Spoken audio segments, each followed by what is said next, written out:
یہ ویڈیو ہر کسی کے سامنے نہیں آتی، یہ اللہ کی طرف سے تمہارے لیے ایک اشارہ بھی ہو سکتا ہے۔ یاد رکھنا، جب اللہ تعالیٰ راضی ہوتا ہے تو بندے کو ایک بہت بڑی اور قیمتی چیز کا علم ہونے لگتا ہے، اور وہ ہے سکون دل اور اطمینان قلب کا احساس۔ اس رضامندی کے نتیجے میں بندہ اپنے اندر ایک محبت، امن اور خوشی محسوس کرتا ہے جو دنیاوی چیزوں سے حاصل نہیں ہوتی۔ یہ رضامندی اللہ تعالیٰ کی طرف سے خاص رحمت اور برکت ہوتی ہے، جس سے بندے کا دل مطمئن اور پرسکون ہو جاتا ہے۔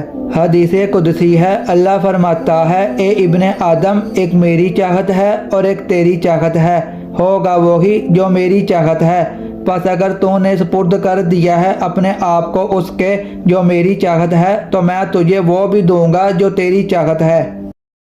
یہ ویڈیو ہر کسی کے سامنے نہیں آتی، یہ اللہ کی طرف سے تمہارے لیے ایک اشارہ بھی ہو سکتا ہے۔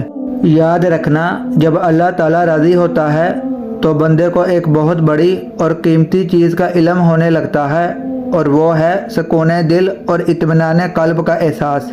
اس رضامندی کے نتیجے میں بندہ اپنے اندر ایک محبت، امن اور خوشی محسوس کرتا ہے جو دنیاوی چیزوں سے حاصل نہیں ہوتی۔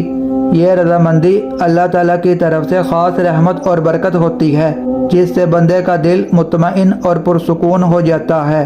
حدیث قدسی ہے، اللہ فرماتا ہے، اے ابن آدم، ایک میری چاہت ہے اور ایک تیری چاہت ہے، ہوگا وہی جو میری چاہت ہے، پس اگر تو نے سپرد کر دیا ہے اپنے آپ کو اس کے جو میری چاہت ہے تو میں تجھے وہ بھی دوں گا جو تیری چاہت ہے۔